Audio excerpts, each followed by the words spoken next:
Today we're going to teach you how to make a unitard. Now unitards aren't that hard to make. Well, what is a unitard? It's a piece of clothing that goes from your feet all the way to your neck. Some have sleeves and some don't, and there's a lot of different options on the neck. But it's not hard to make, and you could probably make your own today. We're going to go over it rather quickly. In today's video, it's real time. That means you will see me make a unitard right in front of your eyes. And there's not a lot of work being done outside of the camera, so you'll know exactly how long it takes. If you're good, you could probably make one in under 20 minutes, which is about the running time of our video today. Now, unitards are great fun. Dancers use them, acrobats use them, people in the circus.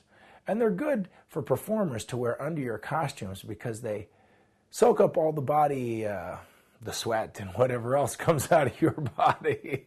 So you only have to wash one thing and the rest of your costume is kept fairly clean.